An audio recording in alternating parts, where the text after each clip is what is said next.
Broadcasting live from the center of the universe. It's Business School Without the BS. Featuring optometrist turned entrepreneur, Dr. Robert Zellner, with USSBA Entrepreneur of the Year, Clay Clark. It is the Thrivetime Show. Let your boo begin. Where we drop knowledge bombs for you in Portland.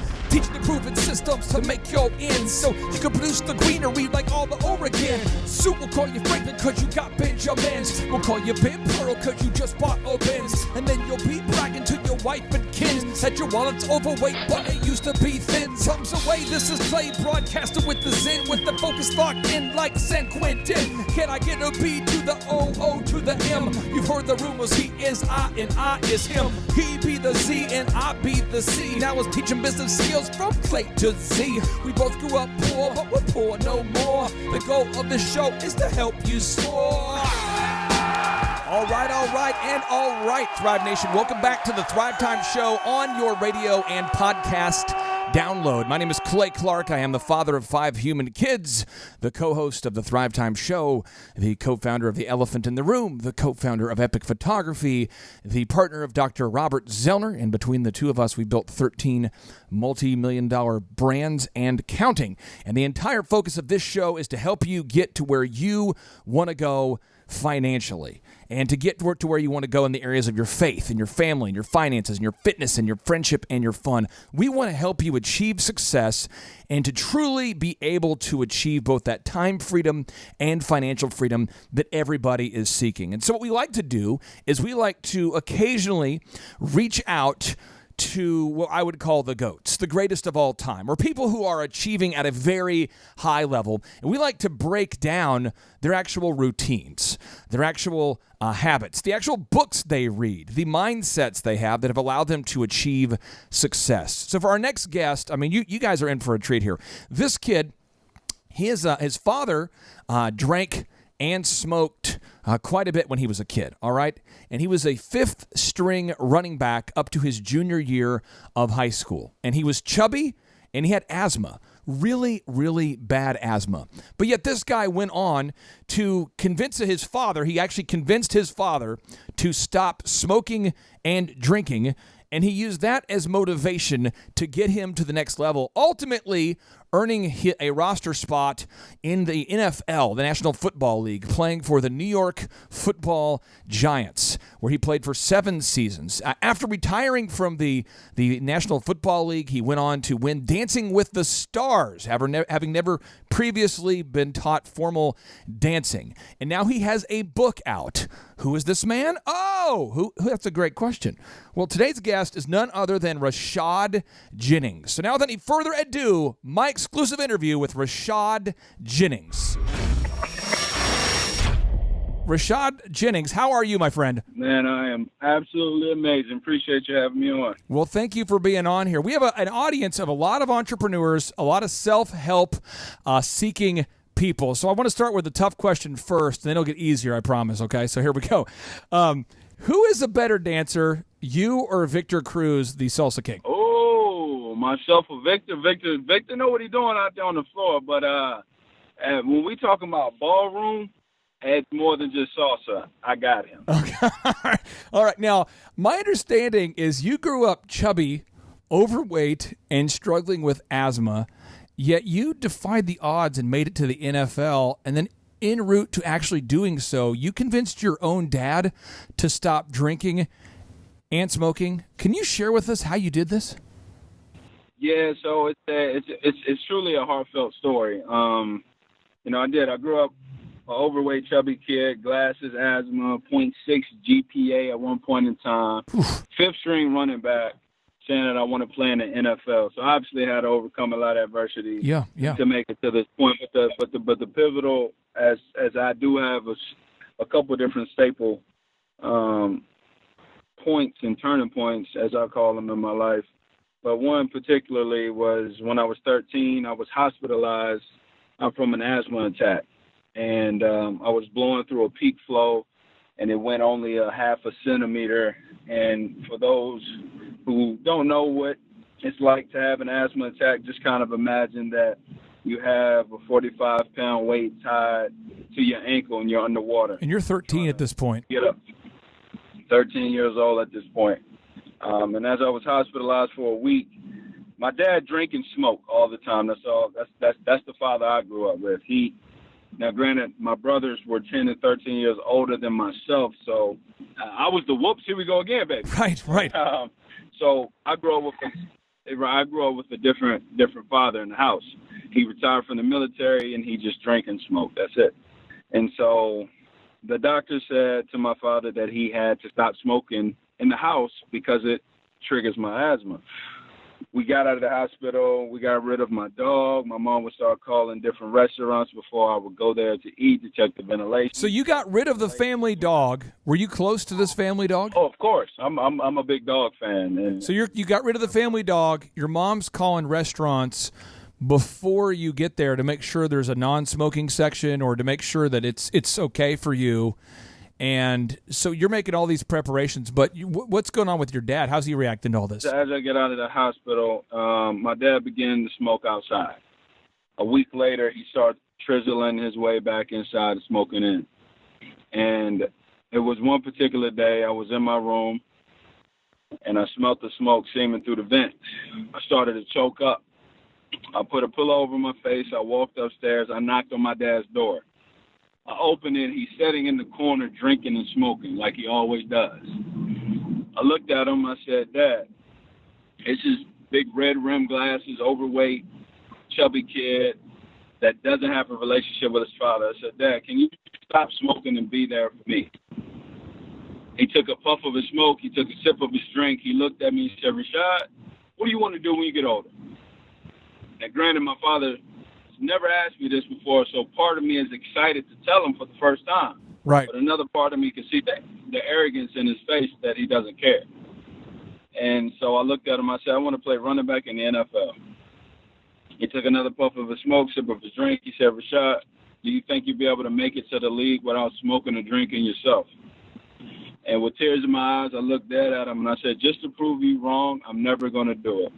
And I'm 33 years old today. I've never drank a day in my life. I never smoked a day in my life. And it literally was just to prove him wrong. Wow. And in doing that, him watching his little knucklehead kid prove him wrong, it caused him to quit smoking and drinking himself. And we both feel like we saved each other's life because of that one little challenge.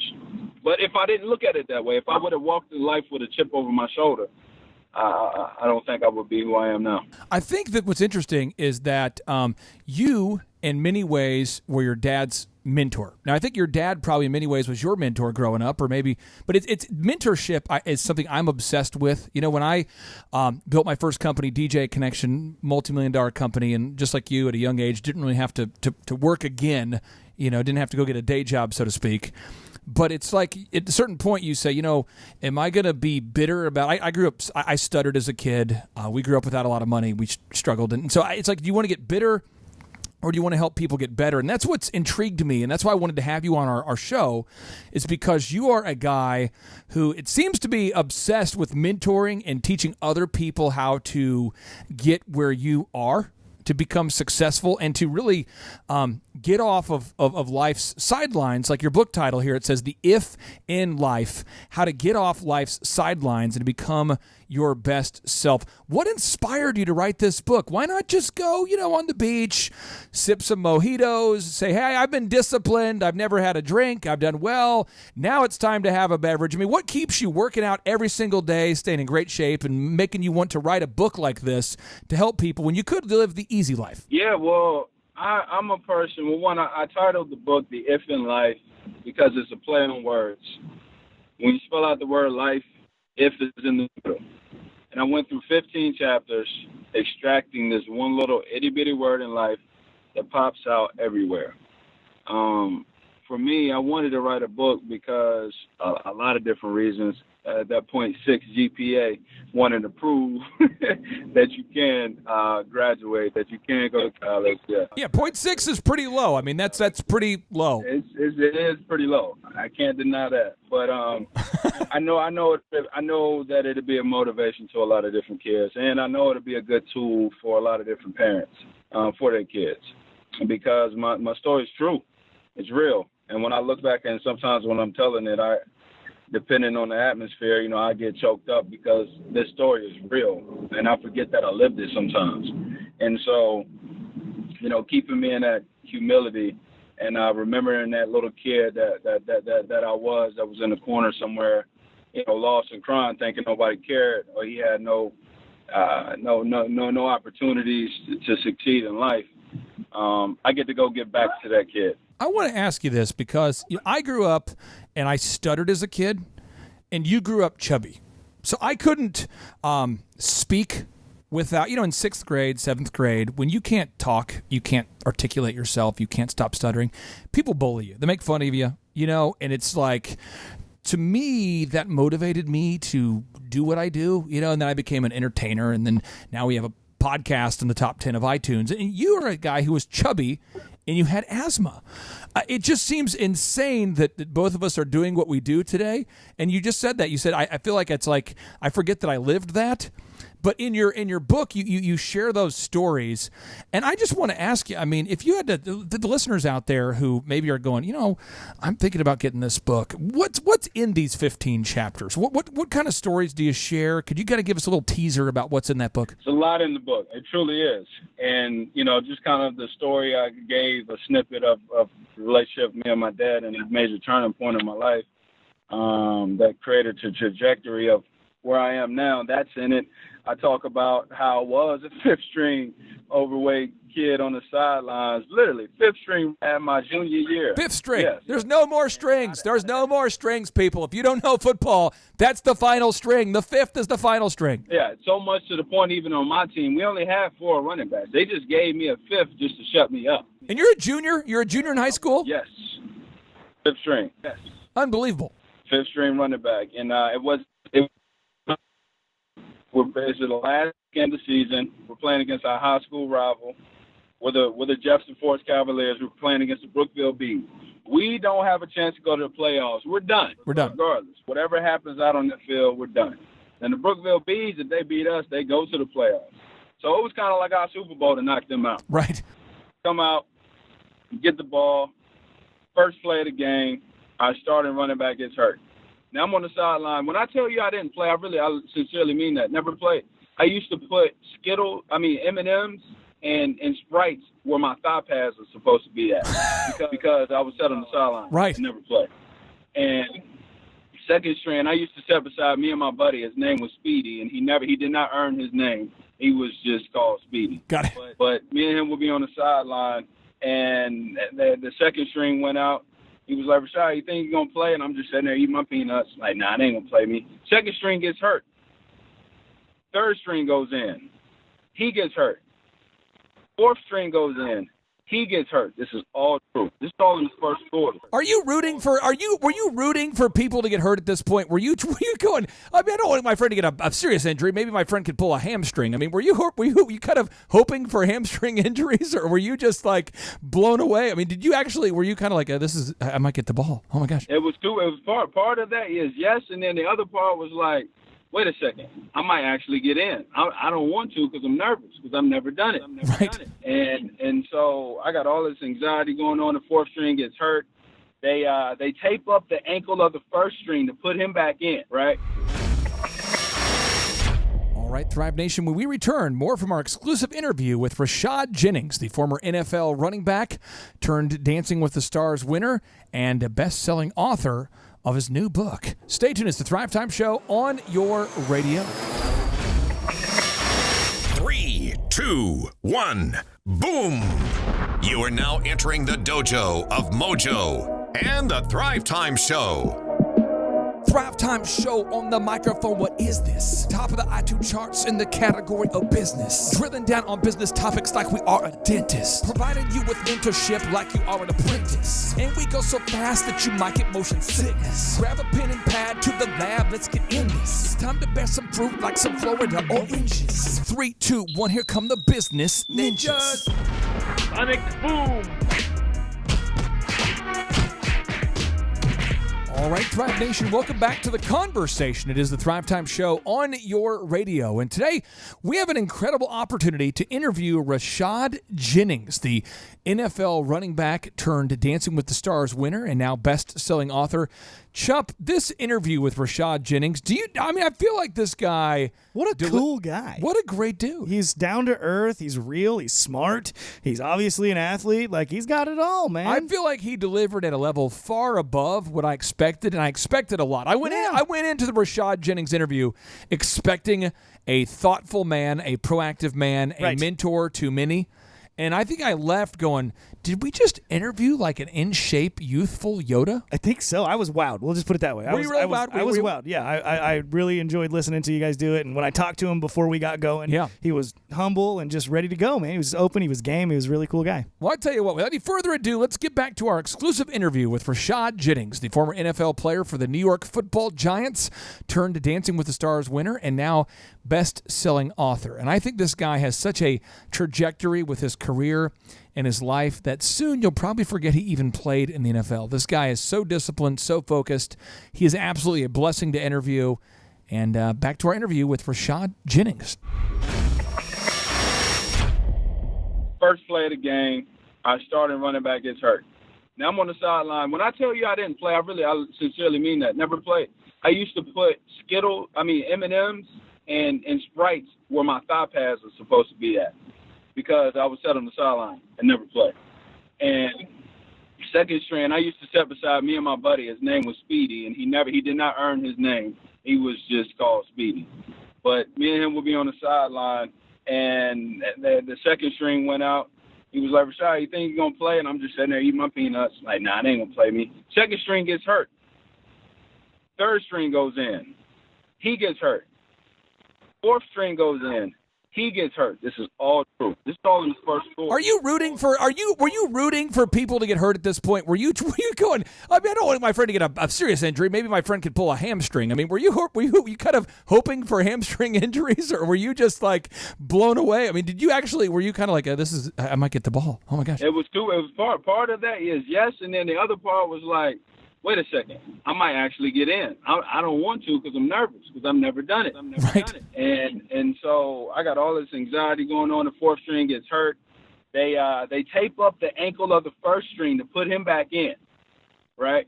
He comes back limping off the field. The coach is scanning the whole entire sideline. He catches eye contact directly with me. He looks away. He puts in a wide receiver to play running back. Oh, come on. Before he put it in. This is so true. I can't make this up. He gets hurt. I've never in my life seen this many. You would think we was playing against the 95 Bears. Everybody's getting hurt.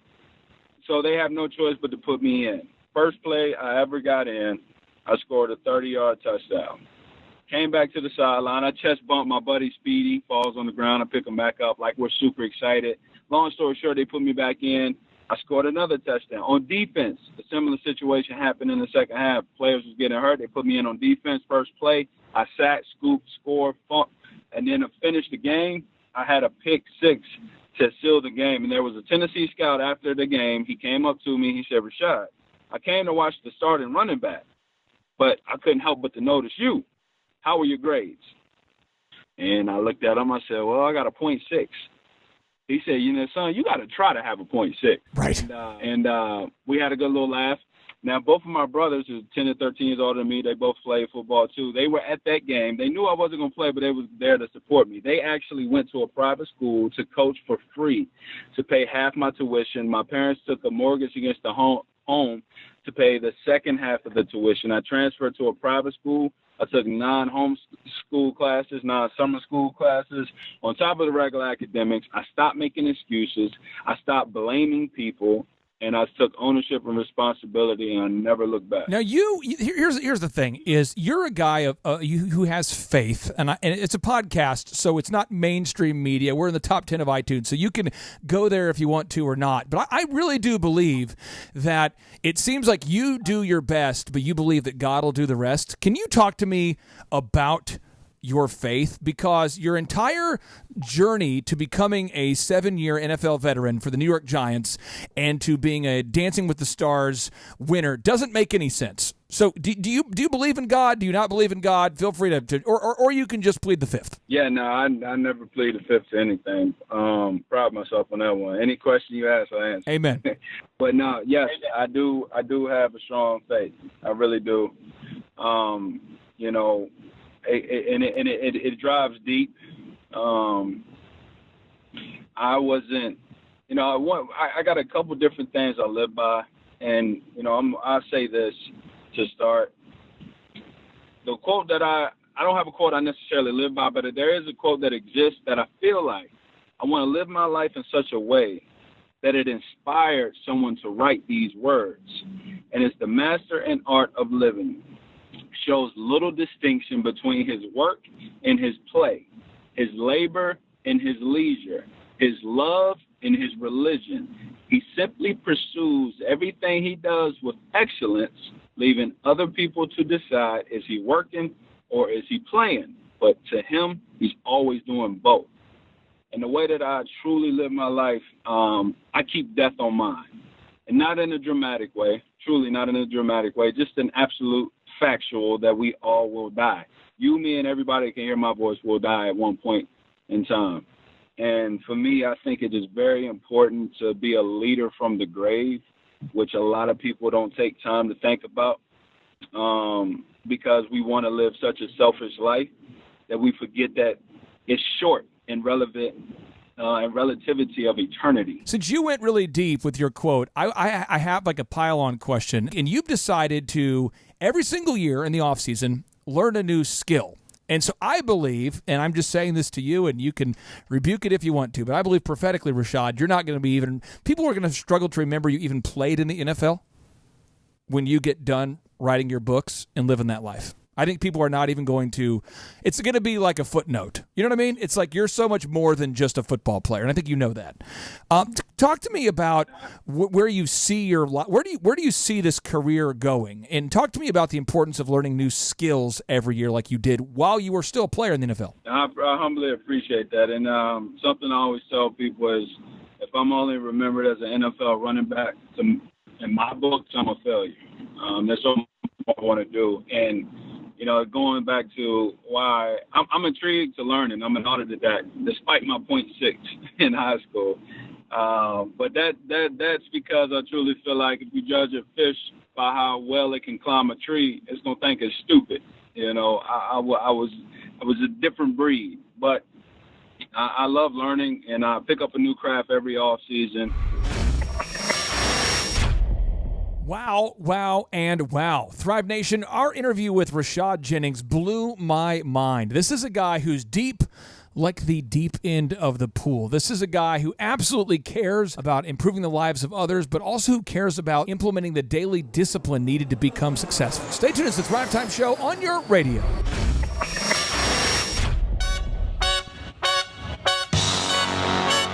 Attend the world's best business workshop led by America's #1 business coach for free by subscribing on iTunes and leaving us an objective review. Claim your tickets by emailing us proof that you did it and your contact information to info@thrivetimeshow.com. All right, Thrive Nation, you are in for a treat. Today we're interviewing the NFL former starting running back for the New York Giants, Rashad Jennings, who also went on to appear in Dancing with the Stars, and he won Dancing with the Stars. And he's explaining to us how each and every off season he decided to learn and master a new skill because he knew there was life after football. Without any further ado, my exclusive interview with Rashad Jennings from the New York Football Giants, Dancing with the Stars, and now the best-selling author of his newest book. You got to check him out online. His newest book, The If in Life, How to Get Off Life's Sidelines and Become Your Best Self. Check it out. Well, the first off season, I picked up the guitar. I never put it down, and I got to the point where I make some songs. Then the next off season, I picked up archery, poetry, learning how to play chess. And then every year I learned something. It's funny with Dancing with the Stars. It's really funny. I went into a ballroom class. I never properly danced a day in my life. I'm in Florida. I'm training. Said I want to learn how to dance. I went to the ballroom. They said, I asked, when can I sign up for classes? They said, sorry, sir, we don't have any availability until 2 weeks from today. No problem. I'll be back in 2 weeks. Well, a week from that day, Dancing with the Stars called. So it was serendipitous. I just got a chance to learn in front of the world instead of behind the scenes. And for me, there's something like I want to be the older granddad one day that everybody loves being around because he's full of so much. And, life is fun. It's meant to be fun. And, people sometimes take themselves too seriously and don't treat themselves too kind to the point where they lose sight of the gift of breath. And, I love learning, so that's always going to be in my arsenal. I mean, I'm getting to, since I retired, I've written a book. I'm already working on my second one. I can't wait to announce it. I can't do it yet. But, TV acting, commentating, hosting, my foundation. I asked my mom, when I was younger, I always told my mom I want to be able to work a job one day. Well, I'm getting paid just to help people, and I haven't lost that idea yet. One thing I want to put in your mind, have you ever thought about other, what business ventures have you thought about outside of speaking and writing? What business ventures have you marinated about doing? Yeah, as far as whole totality, not much other than I did start school with a double major in sociology and psychology because I want to be a marriage counselor in the latter years of my life. Now, between the now and the latter years, there's thousands of things that I want to do. But truly, a marriage counselor, and the reason why is because I'm philanthropically driven. I love community, and I feel like if you truly want to heal a community, you heal marriages. You find broken marriages equal broken community. I agree with that. That's what it is. I want to ask you this, Rashad. My wife and I, we've been married 17 years. We have 5 kids. I'm 37, so I got kind of started early. But after we got married, you know what I mean? You're an intentional guy. You're a delayed gratification guy. I didn't have any kids before we were married, and I think that what's allowed me to have a lot of success is this whole delayed gratification concept. And you're a guy who seems to have willpower, like an endless well of willpower. Where do you get this willpower from? I mean, it seems like you're not playing professional sports, yet you're working out as though you do play professional sports. You're not, no one's holding you accountable for reading a certain number of books. So I want to get it. Where does that willpower come from? You know what? I don't know. I'm thankful for it because I hear it a lot, and I don't know any difference because I'm just being myself. But I don't ever want to let anybody else define me. If you do, they will. I'm not an excuse maker. That's one of my pet peeves is watching people make excuses. I never made any a day in my life. I give anything that's successful is because of the people around me, and any failure is because it's my fault. And so I guess because, I'm like that with everybody around me, I have to be that way to myself. But, I'm thankful. I have a competitive spirit in any and everything I do. I love people. I want to see everybody succeed more than myself. And ultimately, I do feel like people are copycats in this world.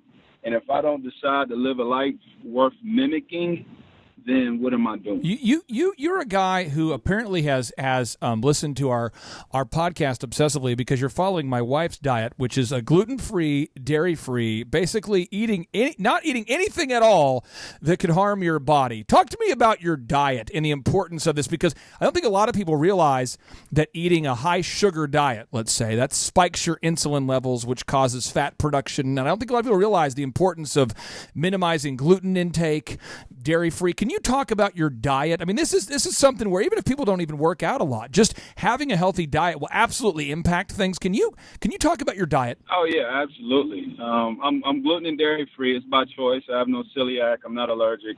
I just noticed that my energy levels are skyrocketed over the years. I've lost excess weight over the years, and my cognitive state has been very great.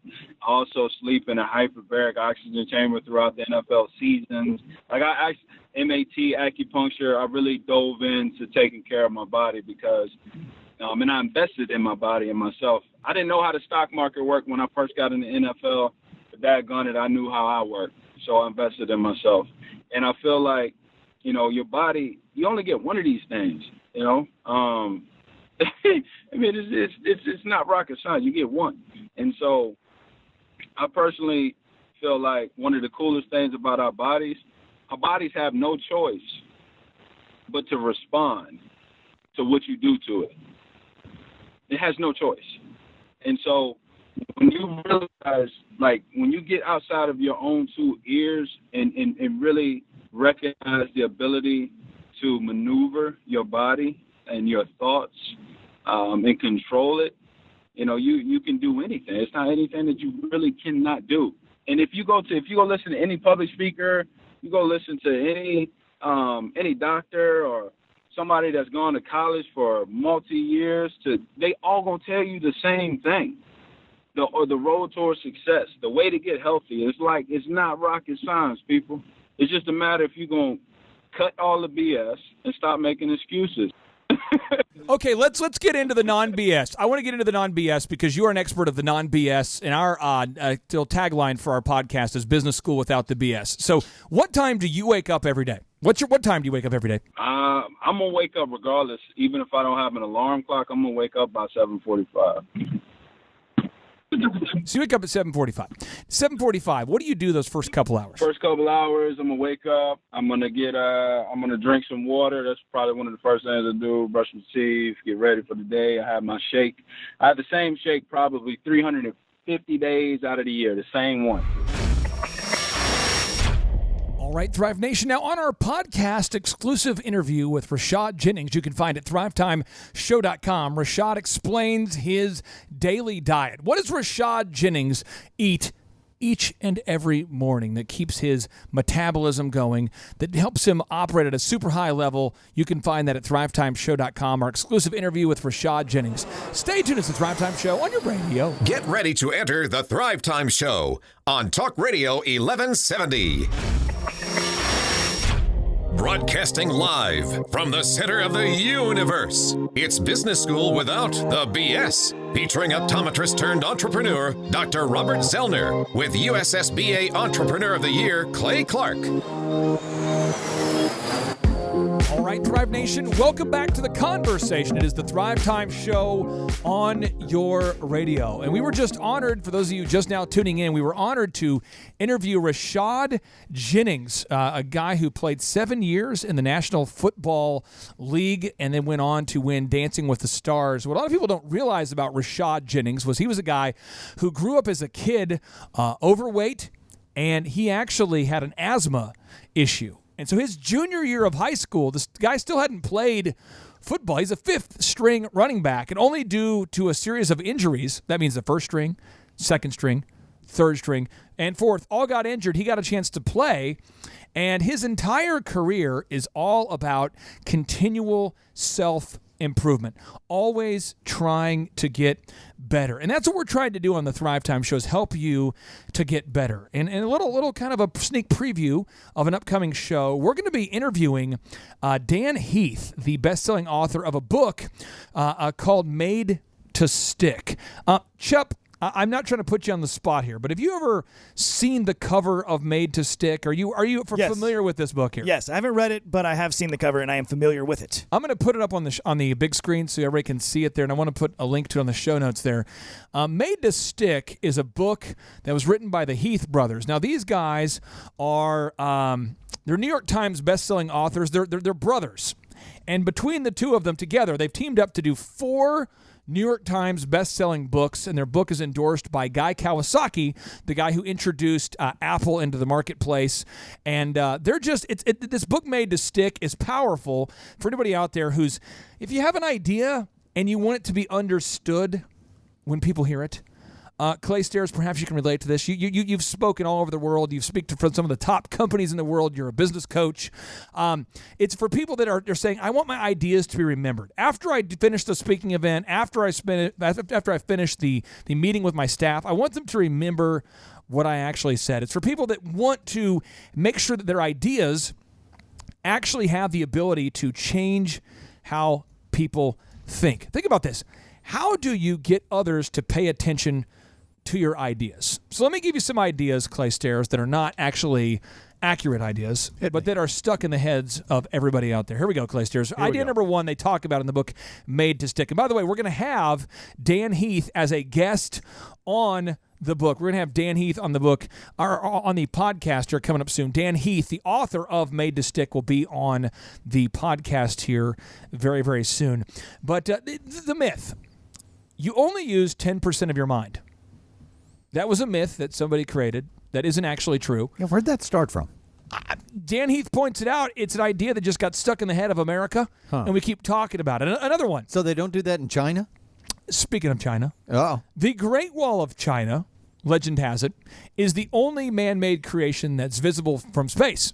And as Dan and Chip Heath point out in their book, Made to Stick, if that were true, then the only other things we could see from space would be interstates, because the Great Wall of China isn't actually wider than the typical interstate. And so these are all myths that get stuck in somebody's head. Have you guys heard the myth, Steve, about the person who gets offered a drink by a stranger and they wake up in a bathtub missing a kidney? That happened to my cousin. Oh, yeah. Have you heard that story? Yeah, of course.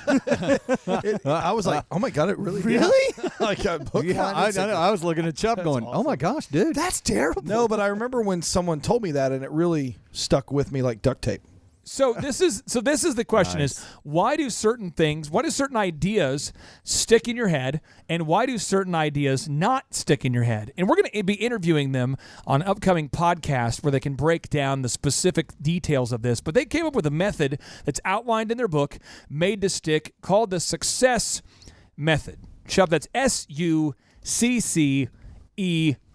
And Clay, I'm going to start with you on this first one. All right. They point out that all ideas that get stuck in your head, if you're a leader, if you're a pastor, if you're a manager, if you lead any group of people at all, you need to know these moves. He said the reason why, move number 1 that creates these ideas that stick is they have to be simple. You have to have a simple idea that gets stuck in the minds of people, because when you give people a talk with 47 points, no one remembers those points. And so with your talks, you do a talk where you talk about hiring people and the importance of implementing a system that you've helped to hone and craft over the years for hiring and finding good people. And that system, if I'm correct, involves the letters CLAY. Bingo. Talk to me about your CLAY talk for hiring people and why it always gets stuck in people's head. Yeah, well, it's the mnemonic that helps me remember what the heck I'm going to be talking about. But when it comes to hiring people, the CLAY, first of all, you have to constantly be doing it. Number 2, you got to look at a lot. You have to have alignment. And then this, I had to come up with the Y here. So I came up with an Irish brogue word, yayo, all right, which means river. And it's creating that river of life. But Clay, what this does, not only does it help them remember the 4 points of everything that I've talked about, it also helps them remember my name. Yes. And who I am. This right here, this is deep, because I've worked with you as from a coach-client relationship for a long, long time. And I'd say now more as like a partner is how I'd review our relationship. Yep.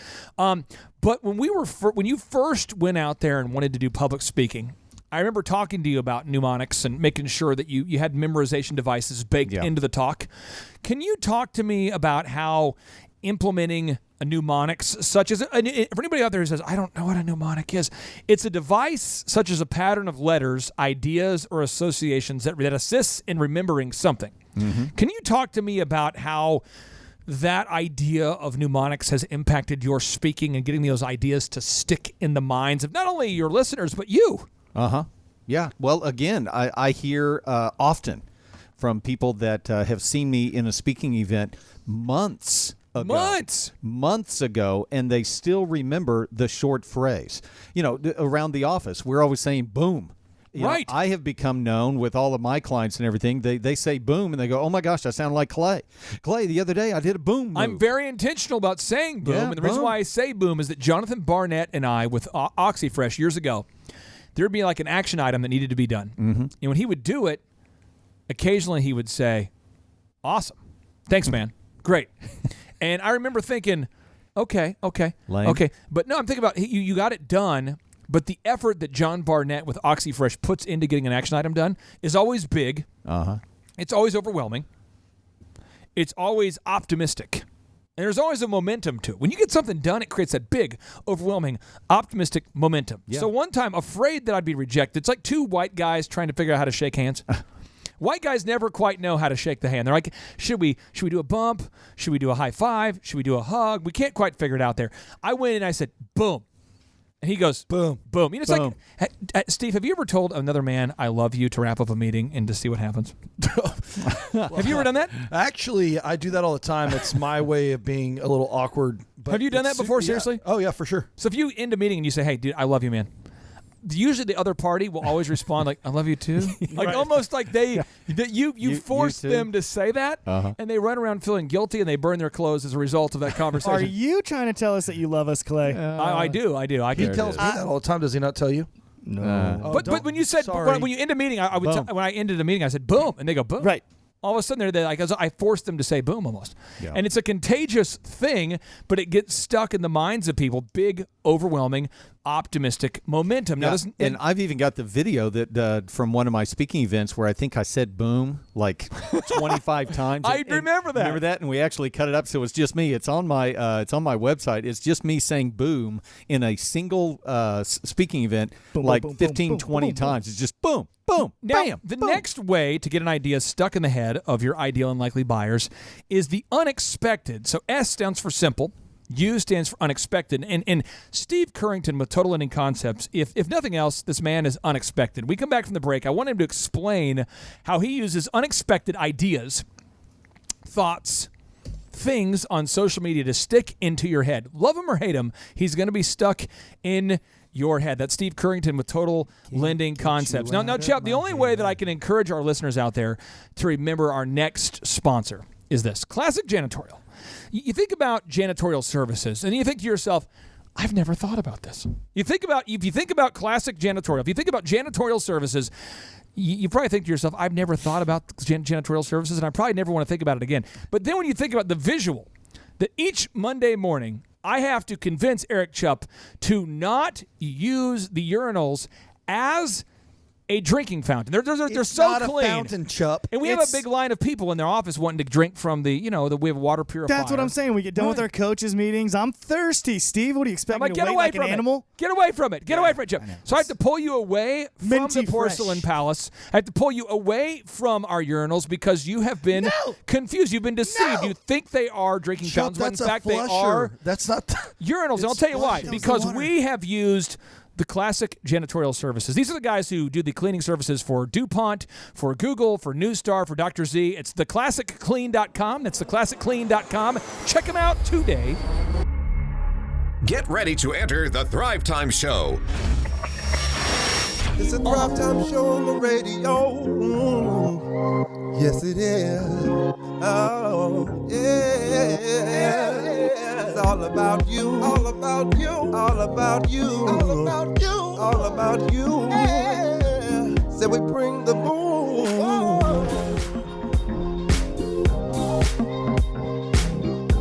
All right, Thrive Nation, welcome back to the Thrivetime Show on your radio. My name is Clay Clark. I am the former USSBA Entrepreneur of the Year, and I'm so excited to be here today.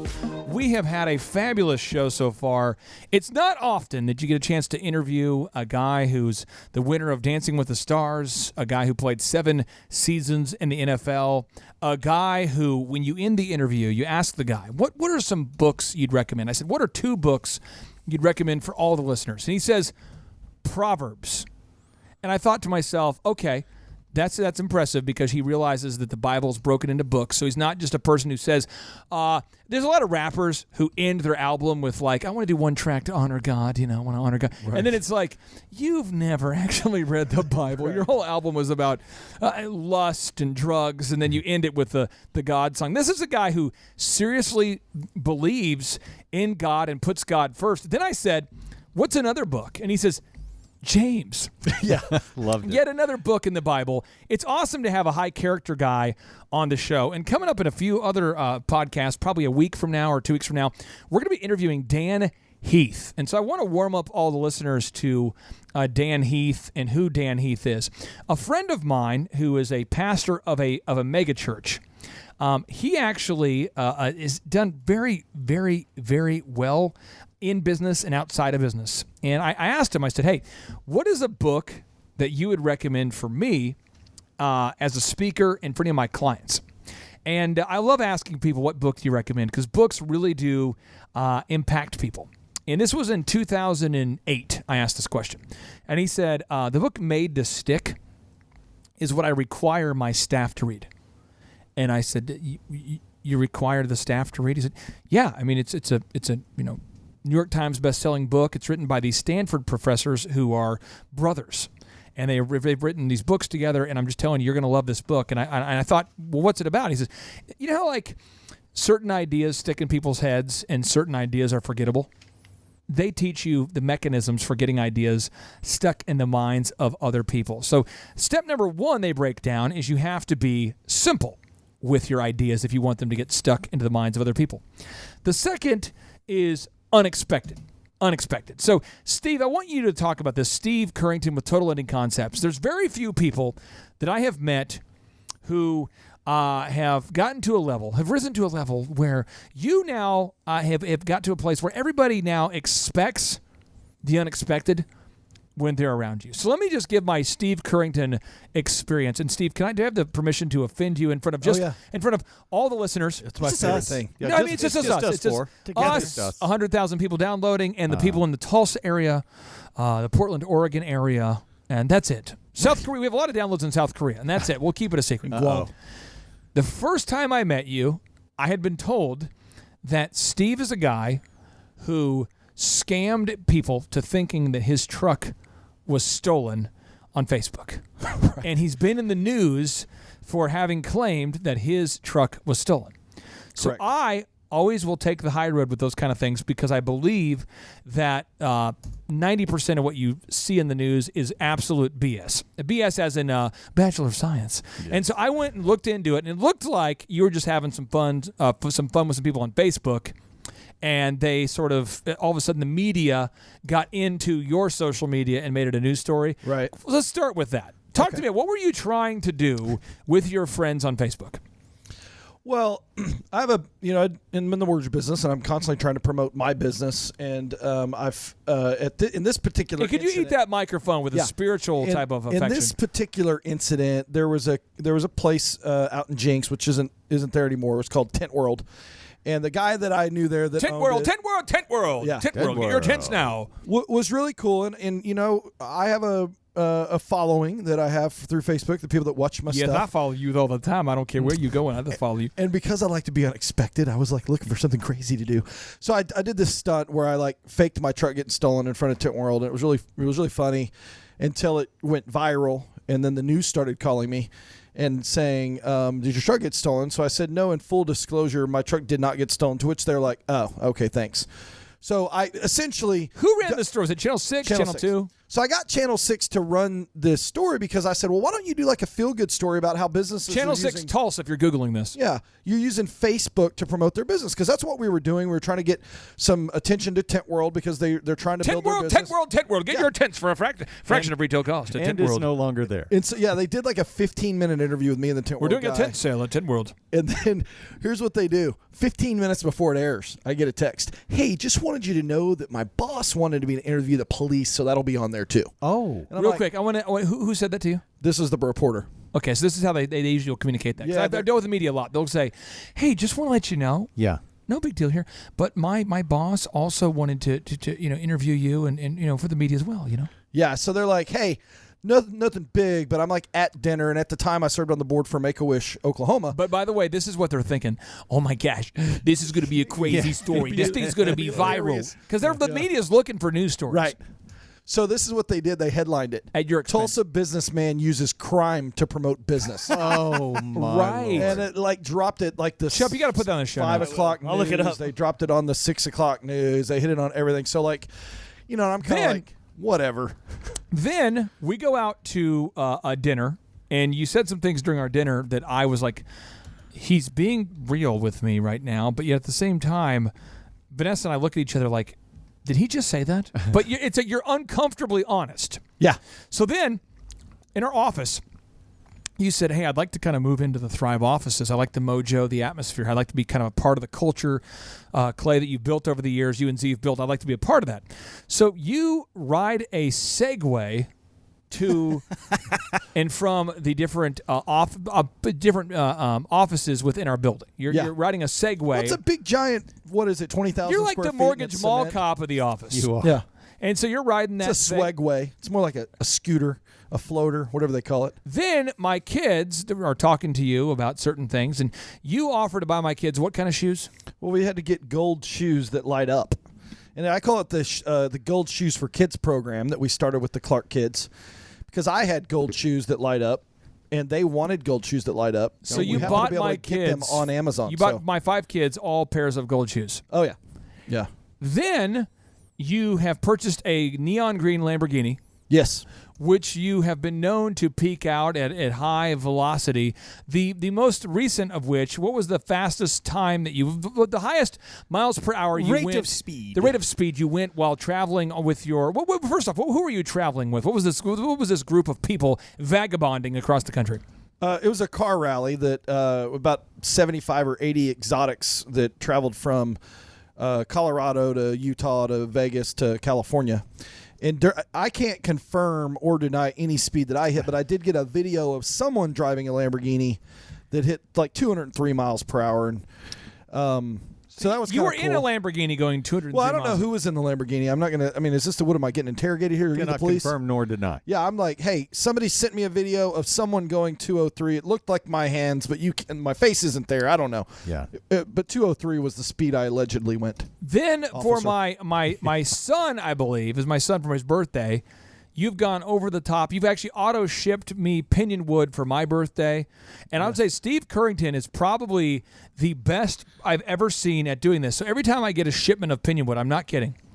Every time I get a shipment of pinion wood, I feel bad, and I feel like I need to immediately refer you a mortgage. So far in our office, I think I've referred you to Michaela. Yep. I think I referred you to John. Twice. He's a double offender. I feel like there's other Love people that, I've by the referred you to. I don't know who else has turned into a deal Andrew? for you. Andrew. Yeah, and so it's like every time you send a bag of pinion wood to me, it creates a referral for you. Yeah, and it's cool because it's just auto ship. I've got a good Steve Currington story that I actually use with all my clients. Steve, you have no idea what I'm about to say. Oh, wow. No, here these we go. unexpected things. Awesome. You are a master of the handwritten note. You carry around notes and you write them out immediately. And Steve, you wrote my wife a love note. He did do that. That was something else. From you, maybe. He told me a story about how years ago you bought a car from a car salesman and then gave him a handwritten thank you note. And he was like, okay. And a couple years later, he calls you. Hey, man, I don't know if you remember me, but you bought a car from me and gave me a handwritten note. I need a mortgage. Yeah. It's like, crazy. That's amazing. Yeah. Well, I learned that from Dr. Green. Clay and I were talking before the show about everyone needs a coach. Can you explain real quick who Dr. Green is and why you chose to have him to be your coach? Because I have a ton of respect for this guy. There's very few people out there that would have a negative word to say about the guy. Unbelievable career. Dr. Green, if you Google the guy, I want you to check out his background and history. Tell us who Dr. Green is, and then when we get back from the break, I want you to talk about your mentor relationship with Dr. Green. Okay, so Dr. Steve Green, when I met him, was running Beautiful Brands International. Let's put that on the show notes there, chap. Which was the master franchise that ran like 4 or 5 different brands, Camille's franchising system and stuff. And a lot of people that are in Tulsa know what that's about. And then later went on to be the dean of the School of Business. He was an adjunct professor for ORU, and then he became the dean of the business school, both the business school and the online business school for ORU. Quick clarification: we have a lot of listeners out there that is an entrepreneur. Henry Ford didn't have a lot of formal education. Walt Disney didn't have a lot of formal education. So what happens if you don't have a lot of formal education? A lot of times you can hear something and misinterpret what it means. You just said an adjunct professor, which means a thing added to something else as a supplementary rather than an essential part. It says a thing added to something else as a supplementary rather than a essential part, not a junk professor. He's a junk professor. He was a junk. Continue. Yeah. So he essentially taught some classes. This guy taught a bunch of crap. Everything he said was he's a marketing guy, right? Right. And he was my business coach for several years. He's also the pastor of Bixby Community Church when he was here. He now is they call him executive editor of Charisma magazine, which is based out of the Orlando area. So it's a Christian magazine. He runs that entire thing. So he's a super awesome dude. A lot of respect for him. So he was my one of my best friends in the world, my pastor and my business coach. And really, he's the guy that around 2008, after I'd been in the business for 3 or 4 years, really helped me launch my business to get to the level that I'm at now. And I owe him a debt of gratitude. I tell him that all the time. I couldn't possibly write you a check big enough to pay you for the things that he's done. So love Dr. Green, and he's awesome. But one of the things he did teach me is that you have to write thank you cards. And so I have sent, I think I added it up one time, probably 25,000 nice to meet you thank you cards. Do you auto ship thank you cards to Dr. Green? No, I used to use a service that I don't necessarily endorse. I'm giving you one action item. I think you should do that. Oh, put auto ship thank you cards to Dr. Green. Yeah. Well, that's what I should do that. But I used to use send out cards, and you could like automate it. But now, like just right now, where my daughter is turning 16, so we went out and literally drove about every single car you can. And so I just did that. It's funny you say that, Chup, because I just sent out a whole bunch of cards to a bunch of car sales guys. Nice. It's like my way of saying, you didn't even send me a card, and you want to sell me a car, so I'm going to send you a card. It's like my way of like blowing their mind. It's like your way of saying thank you. It is, but it is a way that you can remember. And I've done, I think specifically, I write specific things in the cards, and then I always include one of my wacky business cards, either my Lambo card or my business card where it looks like I'm about to get into a boxing match and I'm in my suit and tie, and it's just a thing that helps people remember. You know, the New York Times bestselling book, Made to Stick, where we're breaking it down. And we come back from the break, I'm going to break down the next steps for getting your ideas to stick in the minds of your ideal and likely buyers. But before we do that, I want to encourage you, if you want to save time and money with your office supplies and printer supplies, you want to use Onyx Imaging. And to help you get it stuck in your mind, I'm going to say Onyx Imaging quite a bit. Onyx Imaging, Chup. Onyx Imaging. Onyx Imaging. Steve? Onyx Imaging. Onyx Imaging, Chup. OnyxImaging.com. Onyx Imaging. Steve? What you're going to do is Onyx Imaging. And now broadcasting live from the box that rocks. It's the Thrivetime Business Coach Radio Show. Time for higher learning and higher earning. Taking you to the top like we're hiking Mount Vernon. We're changing the mindsets like we're incense burning. Passing on the magic like our name was Irvin. Serving up that knowledge like I was a servant. And I cite what I say so you know I'm not a servant. It's Thrivetime show, bringing the heat while fervent. Giving it to you straight in a world that's swerving. Stacking the cash, making the dash, earning the plaques, bringing it back. Bring me the track so I can get up on the mic and speak the facts. Stacking the cash, making the dash, earning the plaques, bringing it back. Bring me the track so I can get up on the mic and speak the facts. Oh, Steve Currington, welcome back to the Thrivetime show. I'm like smacking my headset on the mic because I'm like dancing to your song. Yeah. You liking that flow? Like, you liking that flow? Clay, you probably wrote that in one night, getting 7 hours, didn't sleep at all, and just... That is correct. Okay, I'm working on the new intro for the show, though, with Colton Dixon. Now, just for everybody who doesn't know this, Colton Dixon is a top 40 Christian contemporary artist who's had many songs that are at the top #1 of the Christian contemporary charts. And I'm working with him. He's a client of mine. He's a great guy. And he and I have been working together to make a new intro for the shows. And I'm super excited because we've got it now down to 82.9 beats per minute. That's right where you want to be. The title is Started from the Bottom. Now we're here. It's going to be great. And it's really... we listened to one of his covers today in the coaches meeting. Yes. And it was awesome. His a cappella version he sent me is incredible. So I'm excited to get that produced over the weekend. And if you're out there listening, hopefully you it's Chup, it's designed to get stuck in your head. It does get stuck in your head. So I'm excited to get it all released. Does it really get stuck in your head? Yeah. It's like Merton for certain. I'm sitting back here like singing like I'm Merton. Now, but I'm not speaking Merton. of things that get stuck in your head, we're talking today about the book Made to Stick by the Heath brothers, which is a book written by 2 Stanford professors. They've written 4 New York Times bestselling books, and they're teaching us all how to get others to pay attention to your ideas. Now, the next tip they give us is your idea must be credible.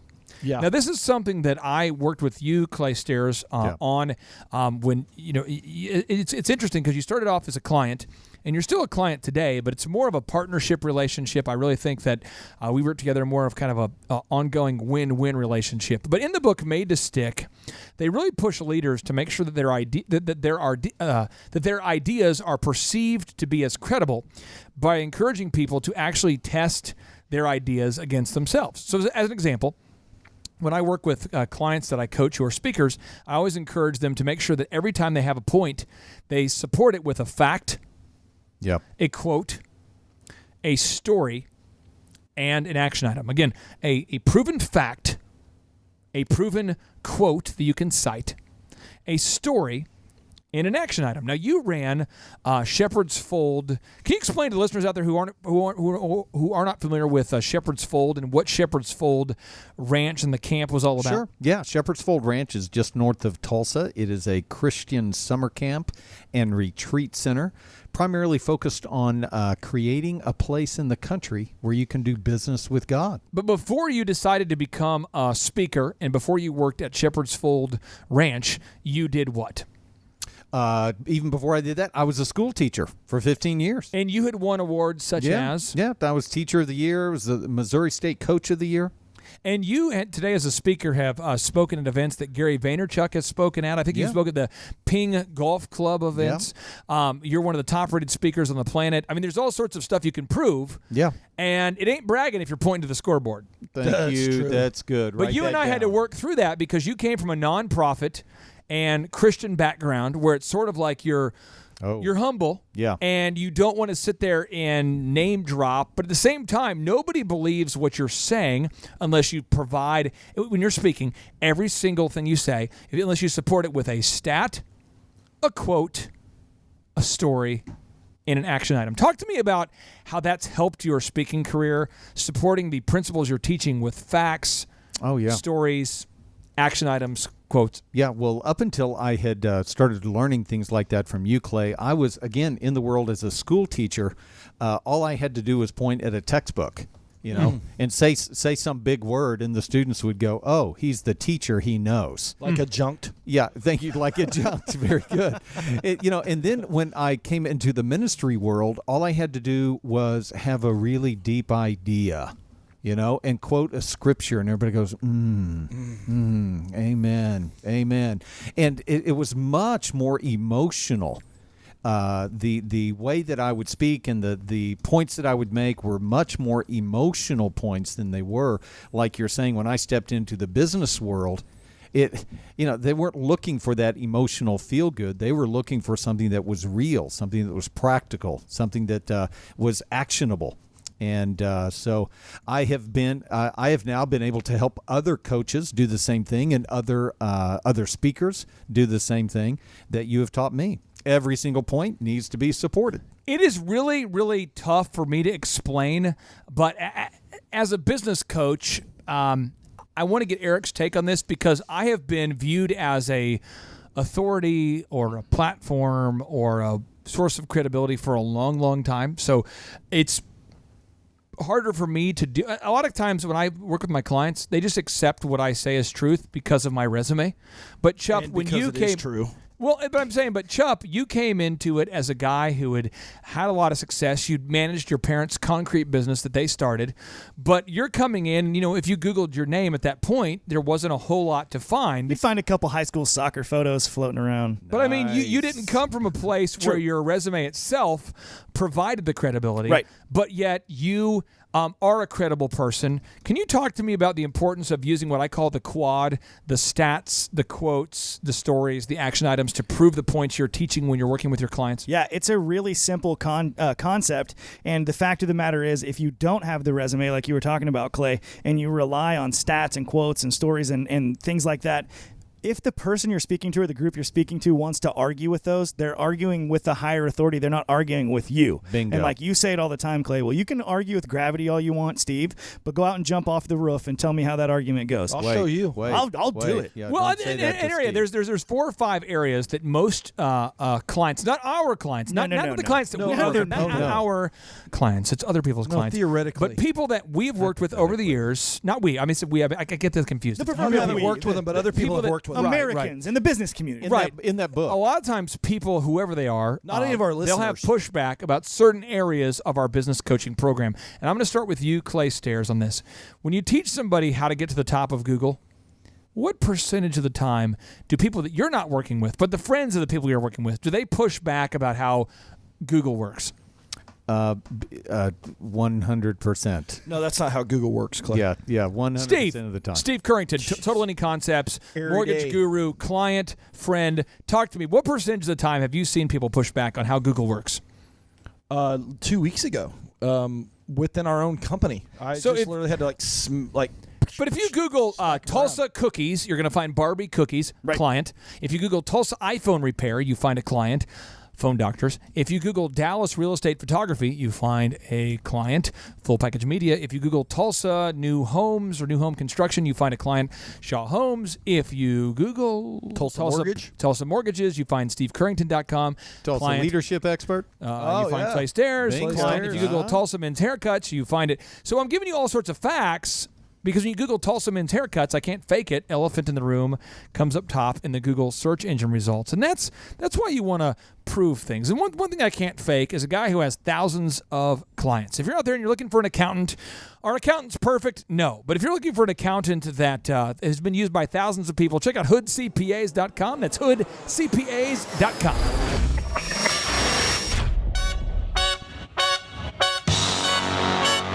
Attend the world's best business workshop led by America's #1 business coach for free by subscribing on iTunes and leaving us an objective review. Claim your tickets by emailing us proof that you did it and your contact information to info@thrivetimeshow.com.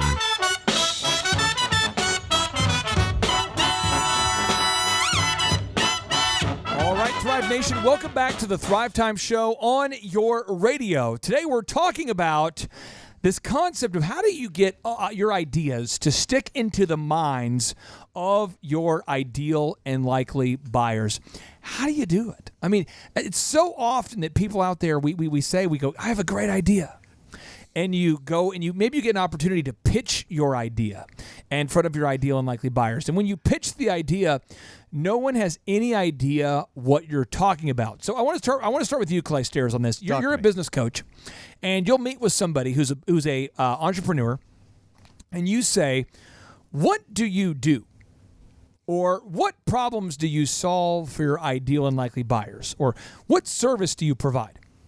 How often have you met somebody at a speaking event where it takes them about 4 to 5 minutes to explain what they do? Oh, yeah. And at the end of that description, you still have no idea what they do, what they're talking about. Yeah, still lost. Yeah, it's very, very common. In fact, I remember, Clay, when I first started out, I remember you helping me with the conversation when people, because when I first started out, I was a life coach. Right. And you say the word life coach, and immediately everybody gets in their mind some kind of guru in a toga, or they, I live in a van down by the river. Well, you do wear your business toga. This is what I picture when I hear the word life coach. Yeah. I think of, why don't you and I get to know each other? Yeah. And then over a period of 12 to 14 weeks, what we do is we talk about how we feel. My name is Ruben. Yeah. Ruben. Yeah. So This is the this downward whole dog. idea of I didn't want to get put in that box.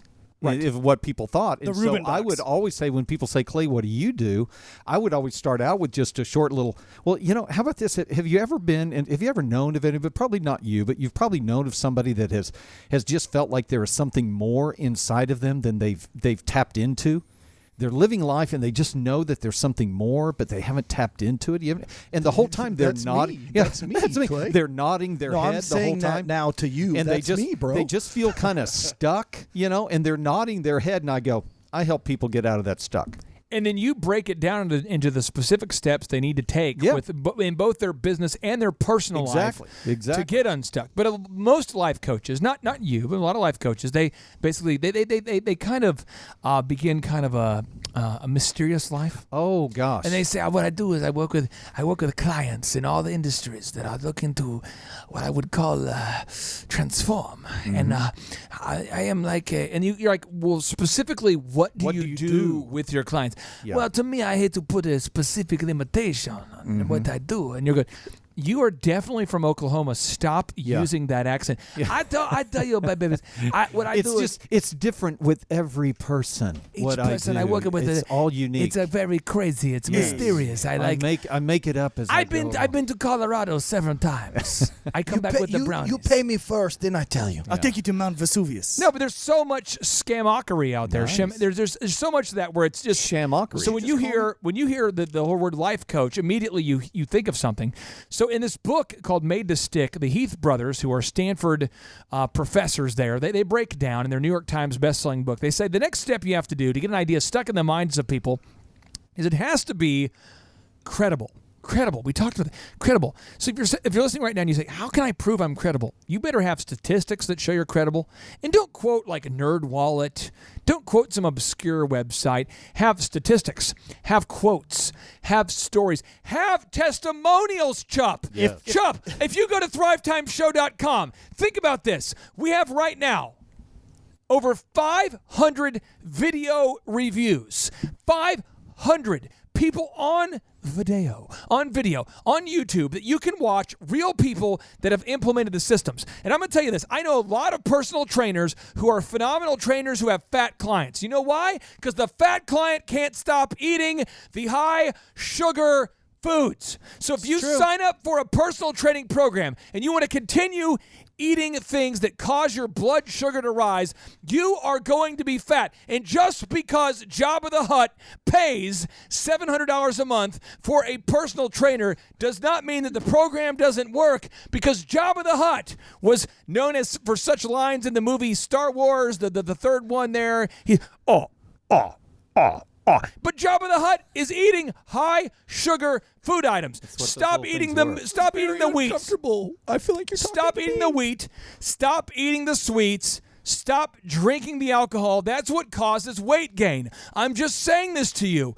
There's so many people out there. I'm serious. I work with a lot of people that have done the personal training as a career. And it's amazing. You'll see somebody who is just jacked, huge. And you'll say, wow, where are you working out? And they say, this trainer is like the best, dude. He told me to stop eating wheat. He told me to stop having sweets. And he told me I need to be avoiding alcohol. And I'm like, what are you doing? Ooh, well, I'm avoiding alcohol. Everything was going good. Sweets and wheat. I don't know about that. Then you see somebody else with the exact same trainer who says, my trainer isn't good at all. They'll say, my trainer isn't good at all, man. I swear to God, this guy's like a freaking idiot. He's charging me like $1,000 a month, and it's like I don't get in shape. It's because you're not implementing the system. Knowledge without application, according to Thomas Edison says, Eddie. put this on the show notes. He says, vision without execution is hallucination. So you watching TED Talks isn't going to help you. You getting a college degree isn't going to help you. You applying what you're learning is going to help you. Clay Stairs, not talking to our listeners, but it's the friends of the listeners. Talk to me about your frustration as a coach from time to time. Not very much, but very rare. Just it's like you say, I'm talking to my client and they're doing everything, but they're friend of their friend. That's the person who's like learning my system. They bought my book, but they're not implementing. Talk to me about the implementation gap, because it's like a huge abyss. It's like I know what to do, but over here I'm supposed to do it. I don't do it. It's a big abyss that separates the knowing and the actual doing. Talk to me about that. The implementation gap. Yeah. Well, it's an emotional gap. It's a valley of desolation, because it's an emotional gap that people want to do things that they emotionally connect to, right? Things that emotionally make them feel good. And it's just, no matter what business book you read, no matter what success book you read, the steps to success involve uncomfortableness. It involves sacrifice. Oh, preach it. Come on now. It involves pain. It involves hurt. It involves isolation. It involves sacrifice. It involves trade-offs. And I want to hire a coach that will tell me what to do, what I want to do. We were in a meeting, and I told you, I said, Clay Stairs, when you go out there and speak, you need to gather video reviews and testimonials from your clients. When you go speak, it's not good enough just to do a good job. Yep. You've got to get video reviews and testimonials. How hard was that? Talk to me about the trade-offs and the uncomfortability you went through to get that done. When you are talking to somebody and you have a camera in your hands and you're pointing the camera at a person saying, tell me how good I was. How uncomfortable is that? Right. You know, I remember I would go and you say, don't come back without 4 or 5 I told you to make videos. 100 cold calls a day. Talk to me about the uncomfortable. Uncomfortable because, Clay, if I call them, they might say no. And if they say no, They will say no. I mean, Talking about waking up before 6 a.m., how comfortable was that? why am I now a 3 o'clock in the morning wake up guy? How did this happen to me? You know, it's like, well, there's trade-offs. If I want to work 3 days a week, then I have to have a big 3 days. I've got to get up early and get it done. When we come back, we're going to talk about how to get your ideas stuck into the minds of other people. Stay tuned. It's the Thrivetime Show on your radio. No negative emotion, cause that's what business is. Always dominate, cause I got 5 kids. I will not lose, I don't break but bruise. They can talk about me, I can take that abuse. But here is the truth, while they make that excuse. I'll be up grinding, cause the scoreboard's the truth. He is my mentor, like my Yoda dude. He showed me the force like I was a young Luke. All right, Thrive Nation, welcome back to the Thrivetime Show on your radio. And today we're talking about how to get your ideas stuck in the minds of your ideal and likely buyers. And we're breaking down the proven method that's detailed in the case study in the book written called Made to Stick by the Heath brothers. And they will be guests on the Thrivetime Show in the upcoming podcasts. And we're breaking down their method. We move on now. We've talked about simple. Your ideas have to be simple. They have to be unexpected. They have to be credible. And these final 2 aspects, Chip, I want to start with you. Emotional. They explain in their book, you really have to break down ideas in a way that lets people feel something. And I feel like you are probably the master of that, of all the coaches we have. You do such a good job at this. And from their book, Made to Stick, they write, the most basic way to make people care is to form an association between something that they don't care about and something that they do care about. Talk to me about how with your clients, how you're able to connect with them and let them know that you actually do sincerely care about their life and their business. Well, one thing I like to do is reach out to them outside of our meetings when I have a little bit of extra free time. Send them a text, let them know, hey, I was thinking about this, thinking about you. So that kind of shows people, hey, it's not so transactional. They really care. And then another thing I like kind of creepy, but you've been known to leave messages like, I've been thinking about you. I thought you only texted me. No, I just send YouTube links to stuff like that. No, but another thing is that makes things memorable for me. What I've gotten good feedback from clients is to make them laugh while we're teaching. I know that's a principle of ours. Just like today, I was talking to a person who's getting a business started, and I was trying to explain to them the fact that no is going to have to be their new best friend.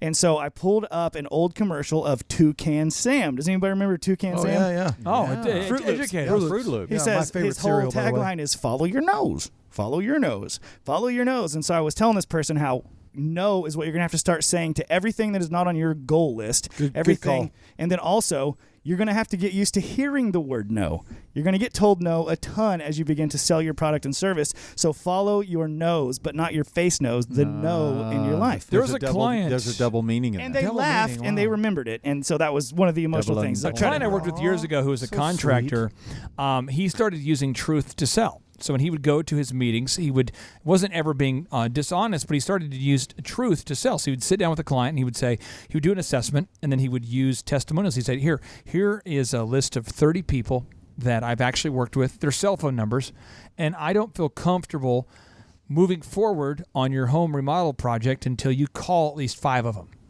If you could commit to call 2, 3, 4, 5, whatever, I'd love if you call 5.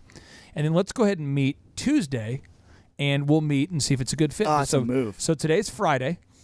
Let's meet. I'm glad we met today, but I really don't feel comfortable moving forward until you've called at least 5 clients. And a lot of them will let you give a tour. They'll give a tour of the home because I've asked them, and they can show you what we did. And if it's cool with you, can we just not talk about the paying a deposit until our meeting on Monday, or Tuesday? Is that okay? And they say, yeah, sure. Great. So what's a good time to meet on Tuesday? Tuesday at 3. Okay, great. Now, can you commit to go ahead and call in those references? And it works great. Mm-hmm. So the first time he had done this, because he's so used to that high pressure sales, because a lot of contractors have been taught, like, what you want to do is, typically what I do is my cabinets, they would be $12,000 for what we would call these, these cabinets here. But for the repair, but what we're going to do now is we have a limited special. Now, if you pay half down today, what I could do is my distributor has allowed me to get a limited time edition discount. But I'm going to buy them today. But there's always that pressure. And so he called me on Friday and goes, dude, I just did the move for the first time. This is like, 7-8 years ago. And I said, okay, it's going to happen. Trust me. Love will lead them back. And he goes, love will lead them back? And I said, it's a Taylor Dane song from the 1990s. And it's a thing where once they love you, they don't just like you. Once you've been bona fide and you've been proven, I promise they'll come back. And so I left them a voicemail. Do you remember the song "Love Will Lead You Back"? Steve, do you remember the song "Love Will Lead You Back"? Yeah. It's like, love will lead you back, or someday I just know that love will lead you back in my arms.